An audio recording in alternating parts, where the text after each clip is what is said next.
Jesus really emphasized the importance of preparation and being prepared for when he returns.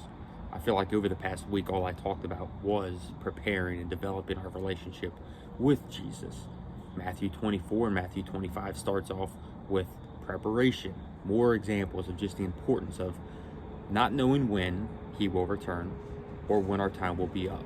So we have to be prepared, investing in our time with him as much as we possibly can, because we don't know when he will return or our time will expire. And so I'm going to share some tips, some ways to prepare your relationship with him in just a minute. But first I want to focus on the parable of the 10 virgins. And as the story goes, these 10 virgins were waiting for the bridegroom. All 10 had lamps. 5 had lamps plus extra oil in the event that they didn't know when this bridegroom was going to arrive, so they want to have extra to be prepared, to be ready for the bridegroom, to meet him, and to enter the wedding banquet or to meet him in this celebration.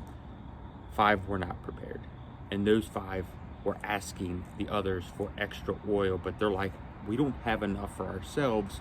So the other 5 that did not come prepared were all on the outside looking in. And the bridegroom said, I do not know you.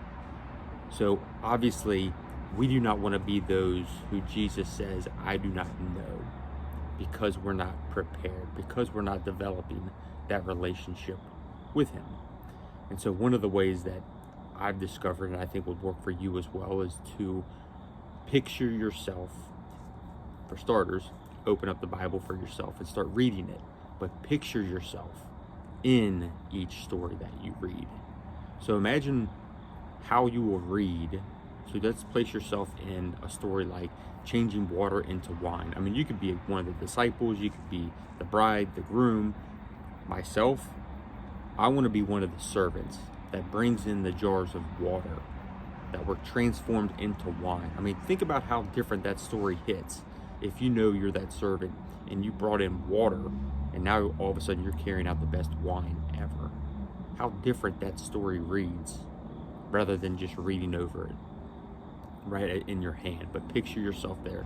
So use your imagination. God wants us, he's given us an imagination to use, and use that for the good.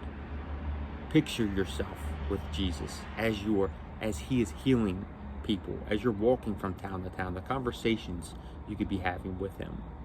And so that's one way you can develop that relationship with him, to get to know him at a more personal level, because that's what God wants. That's what he's designed us for. Just like in the very beginning with Adam and Eve, he had a personal relationship with them.